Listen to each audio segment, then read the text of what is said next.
I invited Celia to join me today, and actually I wanted her to speak to you, so I'll see y'all later. Oh, I don't think so. You know better than that.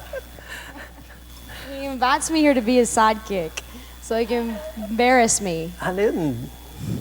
We're going to start today on marriage in a modern world, and I didn't really do anything with that. So if anybody needs one, you can still use that. If you need one, just come on up. We won't say anything. It wouldn't be distracting at all. You know what we wanted to today, we want to share with you kind of where we're coming from with marriage. And you know, we've been married almost 25 years now, and that's kind of crazy because she's like 30.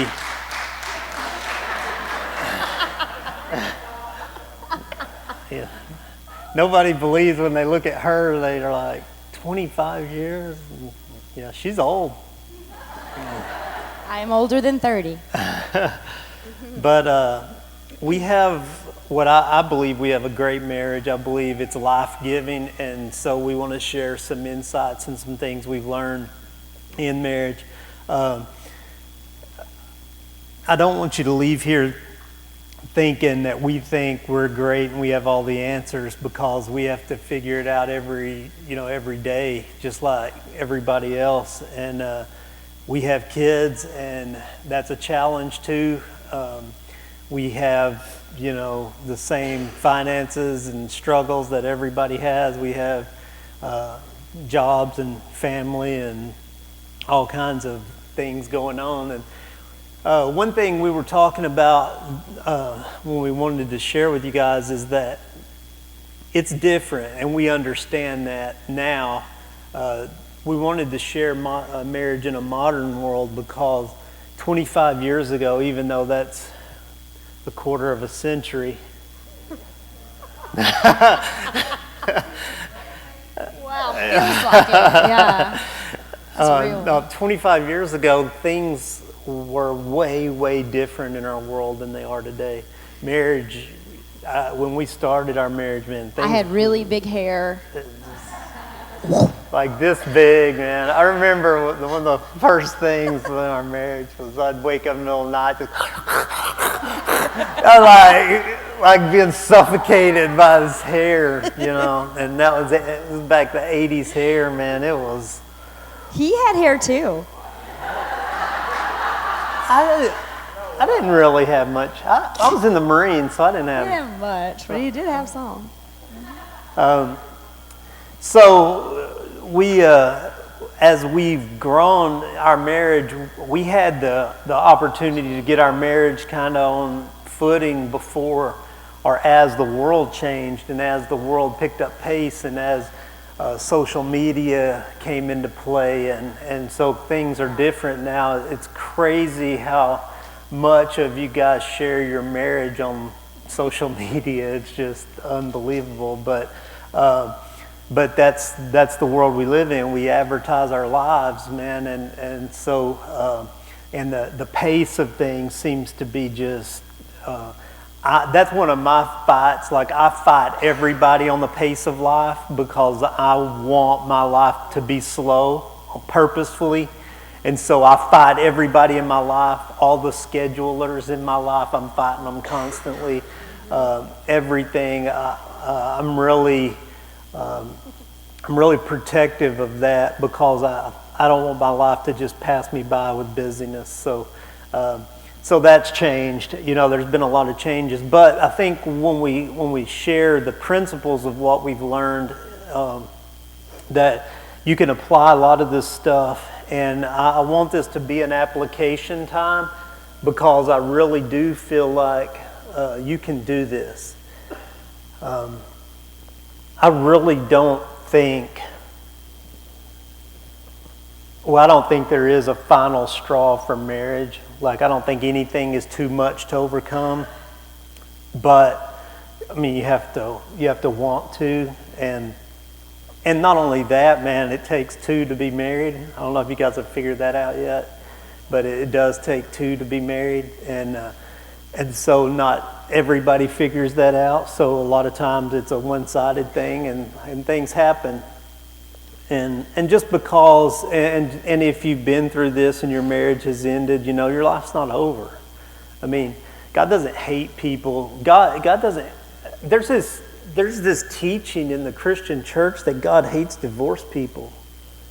It's just not true. That's a lie. God hates divorce. Well, God hates liar, and God hates lies. God hates divorce. God hates all of these things because they kill the people He loves the most. And if you've been through that, man, you know how destructive divorce is. You know the tears and the scars and the things that it takes to survive and to get over that, and so you understand why God hates divorce so bad. So God is for your marriage. He's for your marriage. He doesn't want divorce for us. A lot of people are like, well, God just wants me to be happy. Well, you made that up. I'm sorry, but that's not in the Bible anywhere. Well, God just wants me to be happy. No, God wants you to have character. And sometimes developing character does not make me happy. Like, doesn't feel good. It's like working out. Somebody in this room made me walk yesterday down a trail that never ended. Every time it kept turning the wrong, and I'm like, we're going away from where we should be, because when I walk, it should always be coming back to where I start, right? And exercise is not good. It does not make me happy. But it made me happy. Yeah. That he was exercising. Well, it was just my presence that made her happy. I have that effect on people. But what I did find, though, is that, or what I know, because my heart doctor tells me all the time, is that that's good for you. And I argue, and I tell them, who are you? How long did you go to school? I mean. And they say, how many heart attacks have you had, son? Yeah. So, you pick up on some things as you go through life and get older. So, but in the same way, all of those things that are struggles for us and that we go through, they help us to become stronger and better. And if we learn from them and we use them correctly, it will change us. So we have done that in our marriage. We just want to tell you a little bit about where we come from. Because I don't know if everybody knows. We always get in trouble for saying this, but we need to go ahead and just put it out there. We were married. I was still in high school. And all the parents are like, don't say that. Don't say that out loud. I was still in high school when we got married. I was a senior. And he was in the Marine Corps and was in Louisiana? No, somewhere weird. No, I wasn't. I go around Louisiana. Yeah, sorry. Can I get an amen? No. Tennessee, yeah. So anyway, we said that, and maybe this is not all the way true, but we said we had to get married when he got. Well, it was he was on leave. It was true. It was either get married then or wait like another year. And we didn't want to wait a year. And so. So we went ahead and got married. We got married, we were pretty young. I was 22. I was 19, so you're 4 years older than me. I was 18? Oh, that's right. I was only 18. That's a long time ago. Yeah.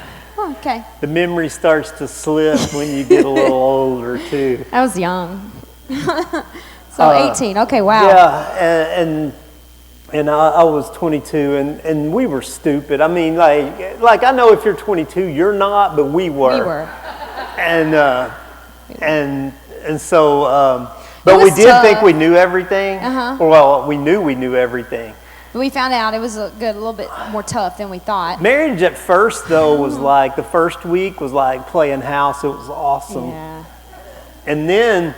I mean, remember when you first got married? It was like playing house.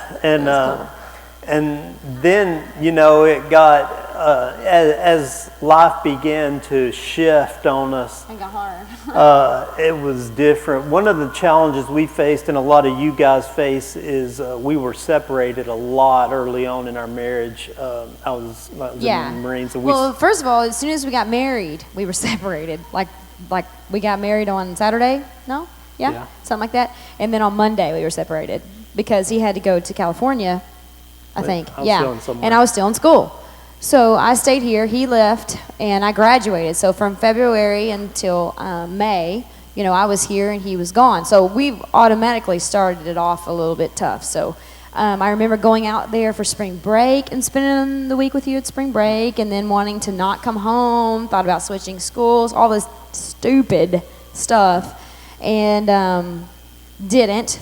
Thank goodness. I stayed here, finished school. Finish school! Finish school! Don't be a fool, Yes. stay in school. Stay in school. Yeah, I don't, anyway, so we stayed, or I stayed. So, but literally the day after I graduated high school, you know, you had your big graduation Friday night, literally the next morning we packed up and I moved to California and then stayed there with him. But then... That's a good thing, too. There's some good things and bad things we learned. That happened to be a good thing because we have a lot of family, and it's real hard when you and you guys may not, or you may know this already, but when you have a lot of family, it makes your marriage even harder. Like, I mean, especially if you live in their house. Can't say that out loud. That's way hard. No, it's just one of those things. You need to get your marriage, your house established. Yes. And I think that helped us. It did help us. I'm not saying you have to leave the country, but Or the you know, state. sometimes you do. But it did help us because we did leave and we were forced to be out there on our own. We only had each other. That was it. We Well, didn't, you know, I mean, your brother was out Yeah. there and a few people from Canton ended up being out there too, but still, it was, I mean, there was nowhere to go if I got mad at him. I'm right here in the house because so there was nowhere to go. There was Because her nowhere. dad said, there ain't no way I'm going back out Yeah, and I couldn't go home. No, but seriously, it was good for us because we made it work out there. there. Yeah, and then, so that was in February, and then I think it was in June or July, I got deployed, and we were gone for another... 6 months. Well, no, that we got deployed and we went and while we were deployed, Camp Pendleton flooded, Right, and then we got stranded, and so they put us in Yuma, Arizona, and we were separated again. And what was supposed to be a 2-week deployment turned into like 3 months, and so we were separated for 3 months. And Now- I was just a baby, okay? I was only 18, well, I might have been 19 by then. I don't know, but still, I was a baby out there in the big world of California by myself.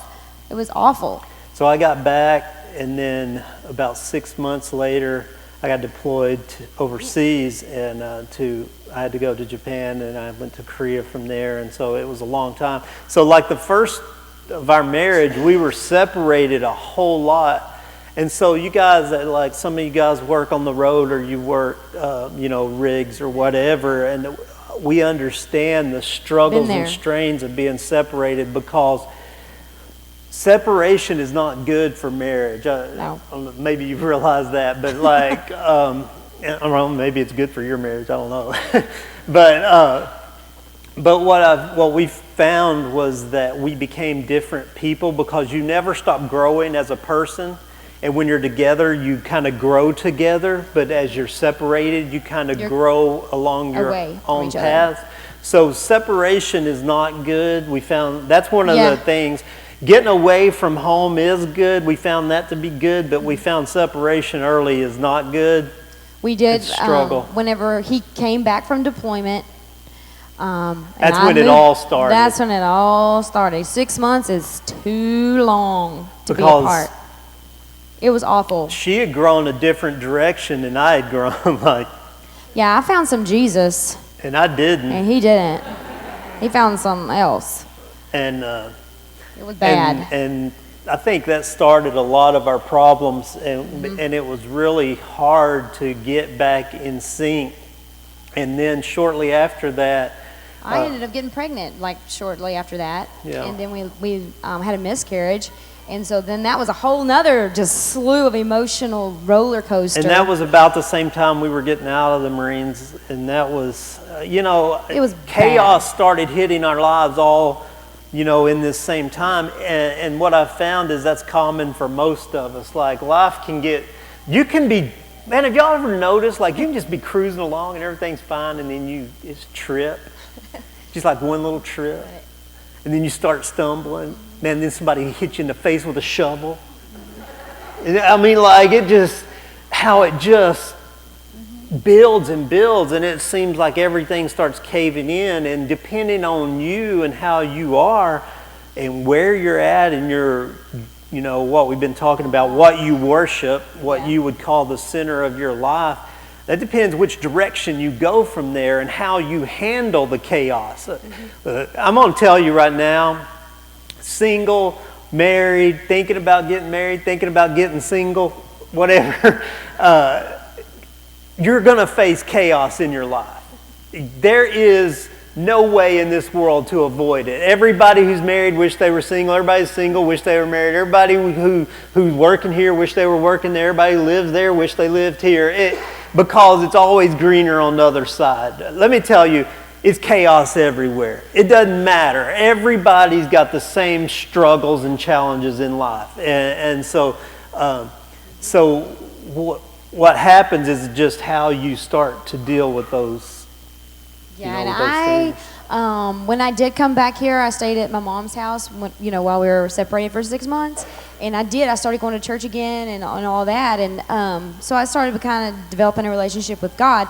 By no means, I would say we both would say that we were believers when we got married. I would say that. But in my head, I said, okay, he goes to church. I know, because his mom makes him go to church, so this is going to be okay. In my head, which really, that's not called equally yoked at all. You need to be on the same page in your spiritual walk, I think, before you take that leap, because that caused problems. So I came back here and I decided to get back into church and do all this, and because really that's all I had, I'm like by myself, my husband's gone, I don't have no friends. So I decided That's what happens when you get married at 18, by the way. Yeah. So we get back together after the deployment. And, it was really hard because suddenly I didn't want to drink anymore. Oh, my gosh. Suddenly I didn't want to go out to the bar. And it was more than that, man, because before that she worshiped me, and then after that it was like... I worshiped God instead. It wasn't, whatever you want. It was like, who's this woman? Yeah. Because we literally did not have a fight for the first 2 years we were married. we didn't see each other much, but... Right. But we literally didn't fight. No. Because I always just did what he wanted to do. Yeah, and it was great. And then she started wanting And let me things say, though, I did not know how to take my Christianity into our marriage. I did it all wrong. I didn't know how to do that. I did it very vocally, I would do crazy things like get in his car and change his radio station to the Christian station without him knowing. So he would, subliminal messages is what I'm thinking. I would do crazy stuff, and yeah, I did it all wrong. That Proverbs And about a nagging she's wife. mean I too, nagged and guys. nagged She and looks nagged. nice, but she's mean. and she would like... It got if really bad. Yeah, it was bad. It And then got her really and bad. mom got together and got against me. And then it got worse. Well, when it got really bad was whenever I bought the book. Say it with me. The Power of a Praying Wife. Because I'm going to fix him. I'll tell you guys, and maybe some of you guys had this. Some of you guys may, like, I grew up in the Baptist church, and the Baptist church was so easy. I mean, it was so much easier than this, because, like, you just go down front, you say the prayer, you're in. You're either in or out, and it was so easy. And I was in, and so I'd done that, and Nothing else to do. everything was, whatever. So now you just go and live your life, and you may get a shack out back, and it's like kind of the idea of being good enough, and so my life was totally separate from God, even though I believed in God and I'd done the religious things I needed to do to ensure I wouldn't burn in hell. And then, but it really became the issue of our marriage was, well, let me go back. It wasn't Christian. It wasn't her becoming a follower that became the problem in our marriage. Our marriage was jacked up. We were way, like, if it had gone in that direction, continued on, we probably would not have been together very much longer. And it got really intense. We were about 5 years in. But I think pride kind of kept us together, because I was married when I was 18 in high school, and everybody said, "Oh, that'll never last."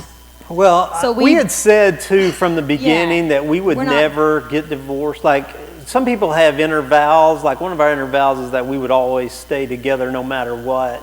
And so we never even considered, like, we didn't talk. It never came out in a fight. It never came out. And that's another good thing.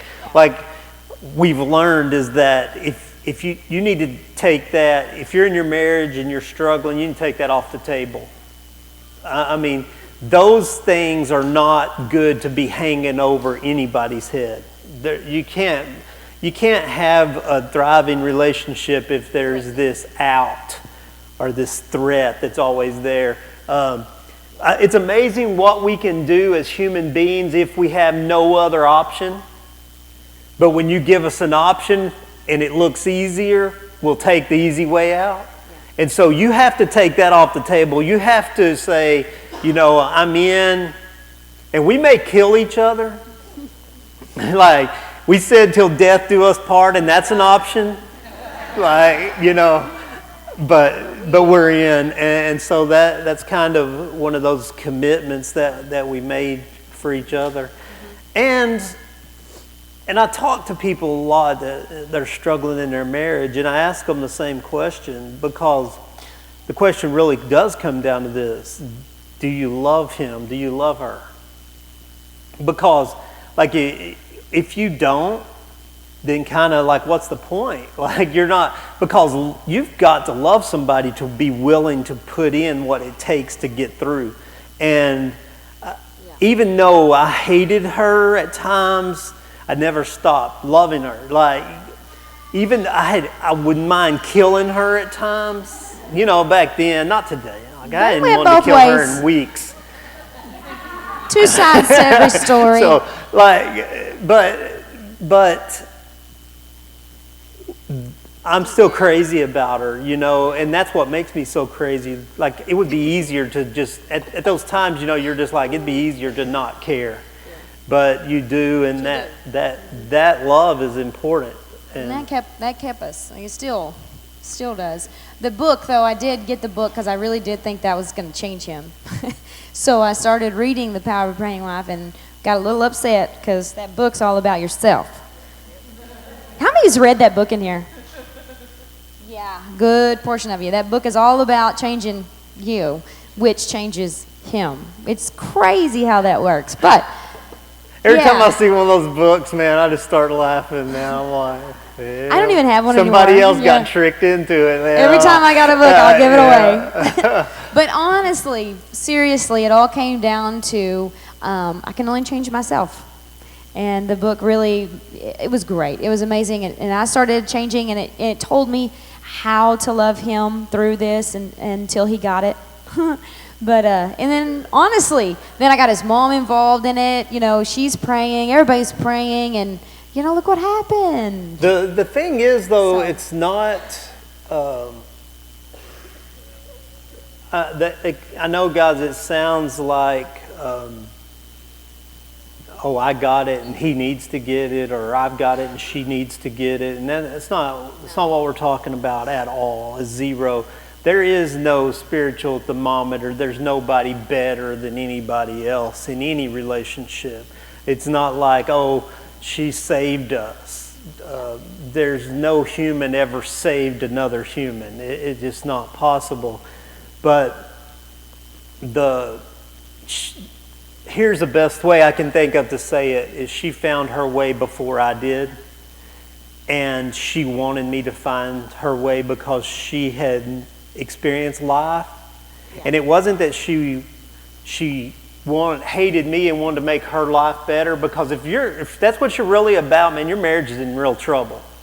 I mean, if you're wanting your spouse to change to make your life better, then you're in real trouble. And I think that's what it was in the very beginning, because I didn't understand it all. I think now when I look back, I wanted him to stop drinking, stop cussing, stop going out to the bar, don't go out with your friends, so I'll be happy.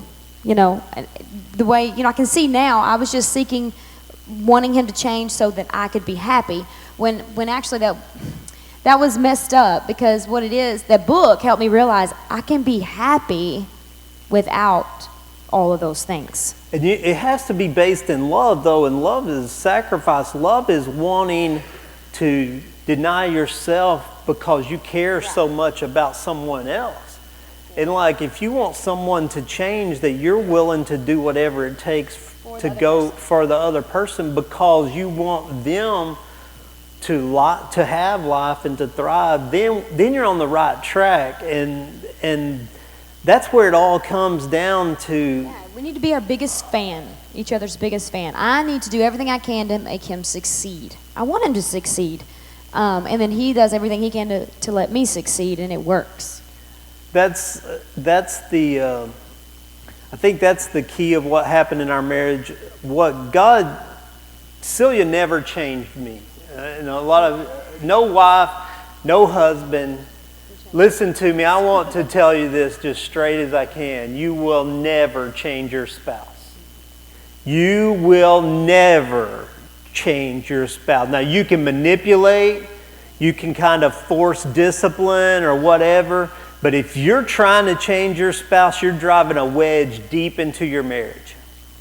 You're going about it the wrong way. God changes people. God changed me.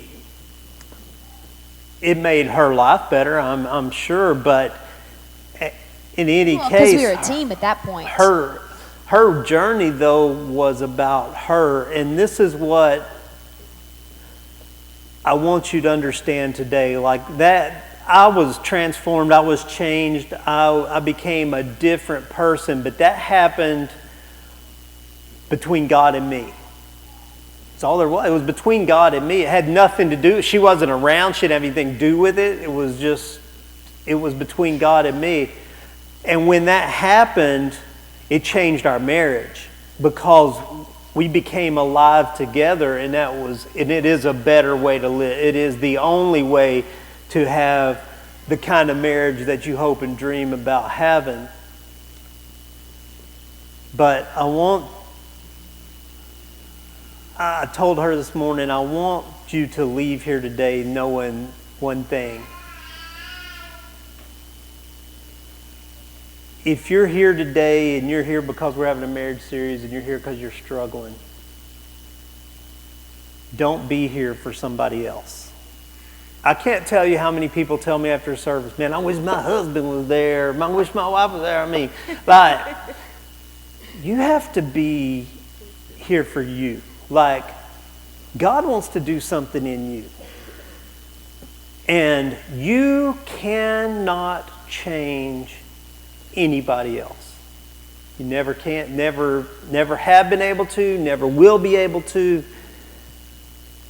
And maybe your marriage is struggling, but this is something that's hard for us to get. And when you get it, it changes your marriage. But any problem you have in your marriage is your problem. And I know that may sound crazy, but I need you to hear it right. I don't know if I'm even saying it right. Like the way I made Celia feel I mean, it was wrong.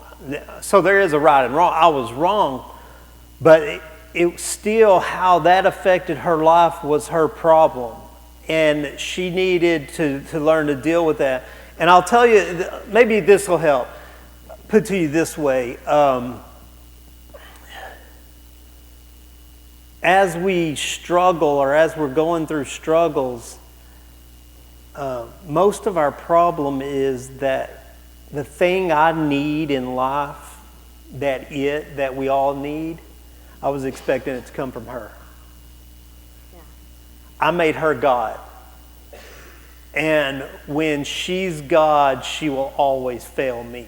I'll never be satisfied. I'll never have what I want out of life. It'll be, she's always going to fail me. I'm always going to fail her.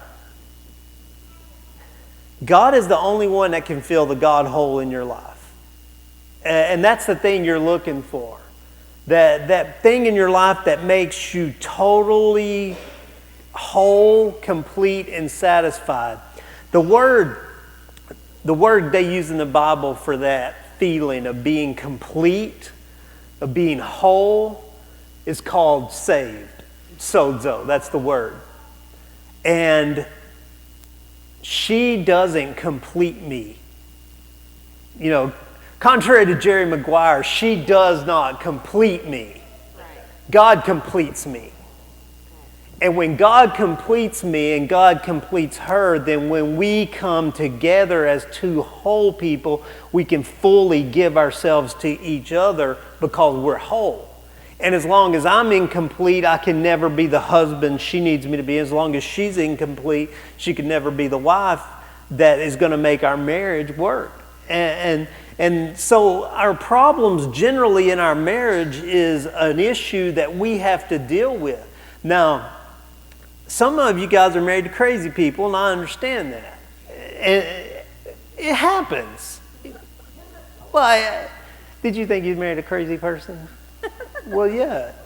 Like, it happens. Sometimes. And then sometimes, man, people are mean. Like, people are mean, and they're going to do things. And they may leave you. And that happens too.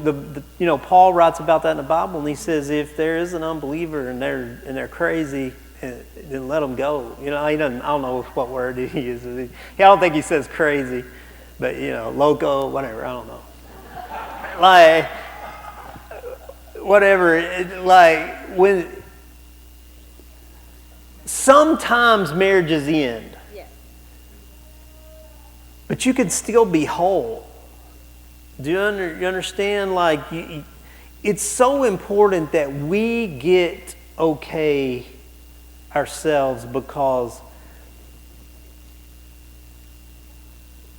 I just think about when they would teach us, in the Marines, when we learned about saving people who were drowning, when we were in swim quals and stuff.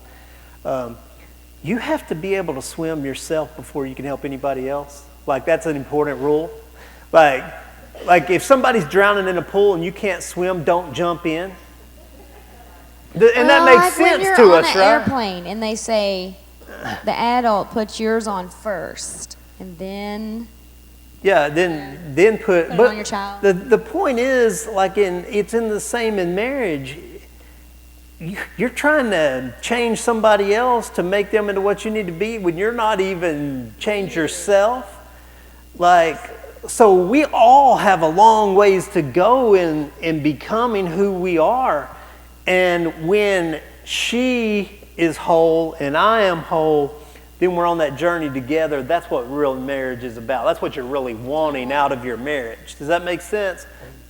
But as long as we're on different pages, as long as we're going different directions, as long as I'm incomplete and as long as I'm trying to make her complete me, dude, I'm putting something on her that is impossible for her to do. And any time during that whole transition period, I act like it's just overnight. It was a long process, and it was painful, and I wanted to quit, and I was mad at God sometimes, and things like that. But at any point during that process, I just kept doing what I was supposed to be doing.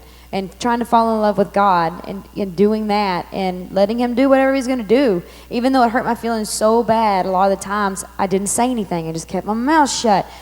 And, you know, at any point during that time, he could have peaced out. He could have left. And, you know, I couldn't do anything about that. I'm still following God.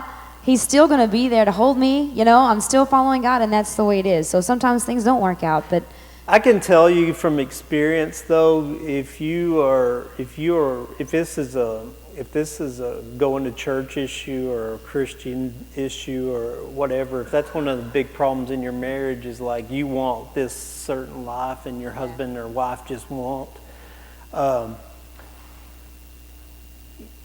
When you try to force that, you're working against God, because there is nothing that made me push off harder than her trying to manipulate and force me into it. Yeah. And I mean, to the point of like, you know, I was defiant, like, I'm not going to do that. So just be aware, like, love is way more attractive than manipulation. And loving someone and caring about someone and being the person you were created to be, you do catch more flies with sugar than salt or whatever. Is that what it is? Honey. Bees and honey. I don't know. Birds and bees. We're not going there yet. Okay. So anyway, we could keep you all day, but we're not. Here's what we want you to leave with. I want you to leave here encouraged, because you can do this. Like, hang in there. It's not over. It's not done. I've been through a lot of bad situations in my life. And, I look back and it's like, yeah, just get through them, One day you wake up and you're on the other side of it and you don't know how it happened, but you just got there. Things are bad. I understand when things get bad. Sometimes bad things happen. Sometimes it don't go like you planned it to go. It just happens. But it's not over for you. Okay? It's not over for you. And what we're here for today is not to say, okay, let's end it. Like, if somebody leaves you and they're gone and they're done, then we're here for you too. But if you're both here today, or if you're here today and you are working and you are wanting your marriage to succeed, then be encouraged. Give it a little time. Work through. Be aware of some of the things we're talking about today that we all have to change. God is moving all of us to become different people. Do you understand? Like, you get this idea that, well, she was already there and so I need to become whatever, but that's just not true. She needed to become too. We both had to become. And we still are. Yeah, and so be encouraged. We all have a long way to go. I think the only thing, and what you have to realize is the only thing that you have any control over is your changes. You can only change you. And when you settle in with that and you become good with that and you start working on that and you start becoming the you that you want to become and you become whole yourself, you're going to notice that you become more loving, become more patient. Part of being transformed, you become kind. And being kind in your marriage is a plus. Like, have y'all noticed that people who are married usually treat each other worse than they do strangers? That's not good. Like, that doesn't work. And so when you look at the fruits of the Spirit are peace and love and patience and kindness and goodness and faithfulness and gentleness and self-control, aren't those traits that are going to make you more attractive to your spouse? Yes. And so the more we become in line with who we were created to be, then the more we walk in that Spirit. The more we walk in that Spirit, the more we possess these traits. And as we possess these traits, and I don't care what your husband or wife's life looks like, man, when you're loving and patient and kind and good to them and faithful and gentle, and man, they're going to like you. They're going to like you a lot more. But when you're manipulative and angry and bitter, and it's not that attractive, is it? Even those words just not good. So as we grow in this, and that's why I told you guys this last week, this isn't just for married people. We all have to strive to become whole. Like, it's a better way to live. Like, being made whole is better than being incomplete. And it will change your relationship with your kids. It'll change your relationship with your friends. It'll change your relationship with your enemies. It'll change your relationship with people you don't like, with people who don't like you. It'll change your relationship with everybody. And it all has to do with us responding to who God is calling us to be and where God's calling us. So maybe that's a good thing this week. The fruits of the Spirit, where is that found? Galatians 5. I went blank. Galatians 5. Maybe just printing that verse out this week and just saying, do I have these things? Am I treating my spouse these ways? You know, maybe starting to pay attention to that this week might be good. You might put them words around like patience on your windshield. Something like that. Yeah, I went back and read. I don't know how many of you watched the live at after lunch time now, but I went back and read his verse. What'd you do? 2 Timothy 3:3 last week? We went back and read it this week in the Message version. You don't want to be a bloated windbag. Is that not the best? Oh my gosh, a bloated windbag. I don't know anything about that. Yeah, he doesn't have Facebook, which we'll get into that later, but he doesn't have Facebook, so he don't know. He don't know what I do. That'll make your life better. Now, I want you to take this with you today, and I'll quit. It's not about you, but it's about you. The one thing that will become in line with God is that we learn is by making it about our relationship with God, as God teaches us, nothing is about us. And so as the more I become who God creates me to become, the less it is about me and the more it is about those people around me. And so changing and realizing that the change starts with me. Like, it starts with the man in the mirror. That's it. You want me to do it? No. I'll dance a jig. But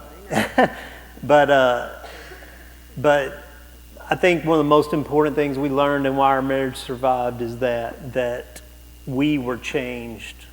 We became different people. We became the people God wanted us to become. And I'm telling you, that was 5+ years into our marriage. And so the last 20 years, man, have been a joyride compared to those first 5 years of not. We've lived without God in our lives. We know all about that. And I can tell you that heaven is better than hell. Yeah. Now, I just know that. Now, you might like, oh, duh, everybody knows that. But no. Well, if you know that, why do you live in hell? I don't get it. Like, don't say, duh, I know that, and then you go and live in hell. Like, heaven is better than hell. Living the ways of God are better. And it's better for us as individuals, no matter what our crazy spouses do. Or it's better for us as individuals if our spouse is there. And it becomes, instead of 100% living, man, it becomes 1,000% living when you're sharing that with somebody. And so marriage is great, and it makes life better, and everything is way better. So it starts with you. So I don't know. That's all I got today. And then next week we're going to get like into really tangible things like you can do to start that change right now, and things you can do to work together to understand each other and to start to have that fruitful marriage. But it's going to be really practical too, not like, well, this is the Bible verse, you know. Well, everybody knows the Bible verse. We've heard those 1,000 times. Give me something I can use. Yeah. You know what I mean? Like, show me how that works, because God's word is true, but I just need to know how it works in a modern world, right? So we'll be getting into that next weekend. So you guys stand up with me. I want to pray for you.